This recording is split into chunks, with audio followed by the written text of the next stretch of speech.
कल्पना कीजिए, पहाड़ों पर बसी एक शांत बस्ती, जहां सुबह लोग अपने खेतों और बागों की ओर निकलते हैं। बच्चे स्कूल जाते हैं और जीवन सामान्य ढंग से चलता है। लेकिन अचानक काले बादल उमड़ते हैं, आसमान गरजता है और देखते ही देखते पहाड़ दरकने लगते हैं।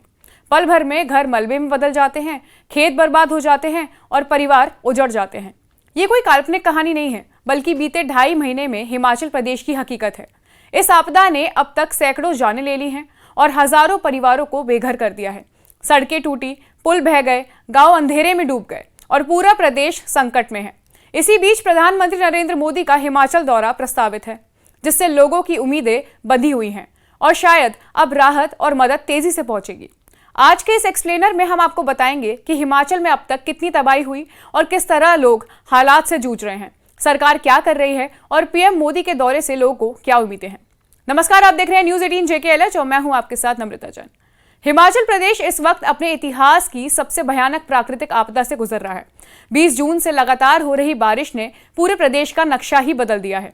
पहाड़ों से दरकते पत्थर, भूस्खलन से ढहे घर, बहती नदियों में समाती बस्तियां और टूटी सड़कों के बीच जिंदगी मानो थमसी गई है। राज्य आपदा प्रबंधन प्राधिकरण की ताजा रिपोर्ट बताती है कि अब तक 366 लोग अपनी जान गंवा चुके हैं, 426 से ज्यादा लोग घायल हैं और 41 लोग अभी भी लापता हैं।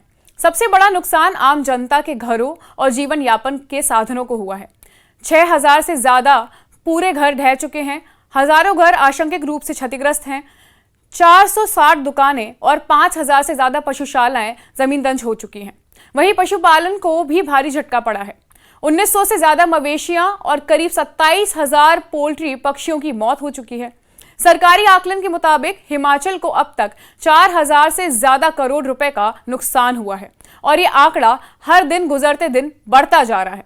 सबसे ज्यादा प्रभावित जिले हैं मंडी, कुल्लू, चंबा, कांगड़ा, शिमला, किन्नौर और सिरमौर। मंडी में ब्यास नदी और उसके सहायक नालों के कई गांव पूरी तरह से डूब चुके हैं, पुल टूट चुके हैं और खेत बह गए हैं। लोग हफ्तों तक अपने घरों से बाहर फंसे रहे। कुल्लू में भूस्खलन ने सैकड़ों घर निगल लिए हैं और कई बाजार जमींदंज हो चुके हैं। शिमला जिले में चौपाल, ठियोग और कोटखाई जैसे इलाकों में पहाड़ दरकने से दर्जनों लोग मलबे में दबे हुए हैं। सिरमौर और किन्नौर में सड़कें टूट जाने के कारण राहत सामग्री पहुंचाना बहुत मुश्किल हो गया है। चंबा और कांगड़ा जिलों में पुल टूट जाने और सड़कें बह जाने की वजह से पूरा संपर्क टूट चुका है। हालात ये हैं कि आज भी प्रदेश में 3 नेशनल हाईवे और करीब 820 सड़कें पूरी तरह बंद हैं। नतीजा ये है कि लोग अपने गांवों में राहत और मदद का इंतजार कर रहे हैं।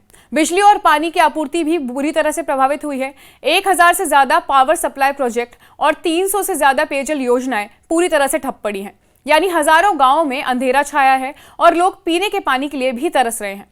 इस आपदा के बीच प्रधानमंत्री नरेंद्र मोदी का हिमाचल दौरा तय हुआ है। राजनीतिक सूत्रों की माने तो पीएम 9 सितंबर को कांगड़ा जिले के गग्गल एयरपोर्ट पर लैंड करेंगे और मौसम अनुकूल रहा तो वो आपदा प्रभावित जिलों जैसे कि मंडी, कुल्लू और चंबा का हवाई सर्वेक्षण और संभावित रहा तो जमीनी दौरा भी कर सकते हैं।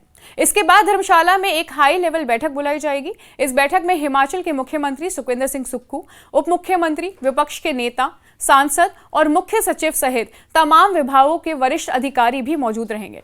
इस दौरान प्रधानमंत्री के सामने देश प्रदेश की तबाही का विस्तृत ब्यौरा रखा जाएगा और केंद्र सरकार से राहत पैकेज जारी करने की औपचारिक मांग भी की जाएगी।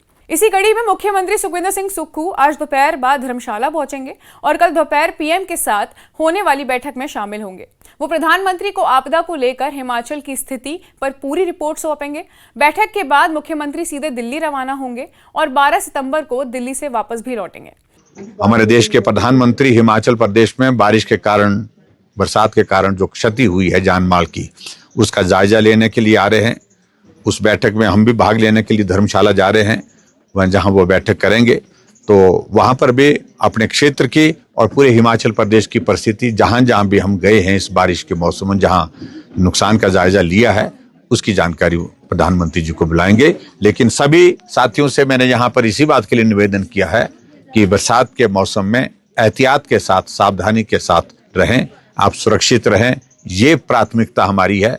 अगर घर ऐसी स्थिति में है कि जहाँ खतरा बना है उस घर में ना रहें, दूसरी जगह जहाँ सुरक्षित जगह है, चाहे 1 महीना कठिनाई में भी गुजारना पड़े गुजारिए, लेकिन जिंदगी को बचाना इस वक्त बहुत जरूरी है। राज्य सरकार की तरफ से मुख्यमंत्री सुक्कू लगातार प्रभावित इलाकों का दौरा कर रहे हैं। हमीरपुर के सुजानपुर और चबूतरा इलाकों में उन्होंने प्रभावित परिवारों से मुलाकात भी की है और भरोसा दिलाया कि हर उजड़ा घर बसाया जाएगा और हर पीड़ित को राहत पहुंचाई जाएगी। उन्होंने ये भी कहा कि प्रदेश में इस मॉनसून सीजन में 50 से ज्यादा बादल फटने की घटनाएं हो चुकी हैं। हैरानी की बात यह है कि ज्यादातर घटनाएं नदियों या नालों में नहीं बल्कि पहाड़ी जंगलों में दर्ज की गई है।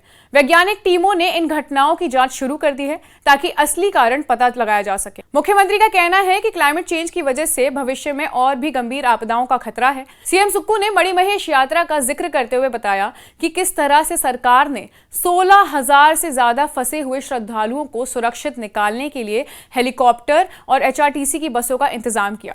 श्रद्धालुओं को मुफ्त सुविधा दी ताकि कोई भी परेशानी ना हो। इसके अलावा सेब बागवानों को मंडियों तक राहत पहुंचाने और टूटी सड़कों को जल्द बहाल करने के लिए भी निर्देश दिए गए हैं। इस आपदा ने सिर्फ हिमाचल की भौगोलिक और सामाजिक संरचना को नहीं बल्कि राजनीतिक माहौल को भी हिला दिया है। केंद्रीय मंत्री और सांसद अनुराग ठाकुर ने राज्य सरकार पर आरोप लगाया था कि सरकार ने जमीन पर काम ही नहीं किया है। इस पर मुख्यमंत्री सुक्कू ने पलटवार करते हुए कहा कि अनुराग ठाकुर को खुद प्रभावित इलाकों का दौरा करना चाहिए और देखना चाहिए कि सरकार कैसे 24 घंटे काम कर रही है। उन्होंने ये भी कहा कि राहत फंड में 25% की हिस्सेदारी प्रदेश सरकार की होती है, लेकिन हिमाचल सरकार उससे कई ज्यादा खर्च कर चुकी है। अगर अनुराग ठाकुर जी इतने हैं तो उनको पूरी जानकारी प्राप्त करनी चाहिए। अनुराग ठाकुर जी को ये पूछना चाहिए कि पीडीएन के पैसे कितने आए। पीडीएन में 25% हमारा शेयर है, को हम बोल रहे हैं। और ये कहना कि सरकार कुछ नहीं करती है, धरातल पर आइए, धरातल पर जब आओगे तो पता लगेगा कि सरकार क्या कर रही है। अब सबकी नजरें प्रधानमंत्री नरेंद्र मोदी के दौरे पर टिकी हुई हैं। उम्मीद की जा रही है कि इस दौरे के बाद हिमाचल को केंद्र से राहत पैकेज और वित्तीय मदद जल्द ही मिल सकेगी। साथ ही ये दौरा राजनीतिक रूप से भी अहम है क्योंकि हिमाचल की जनता इस वक्त दिल्ली की तरफ उम्मीद भरी नजरों से देख रही है।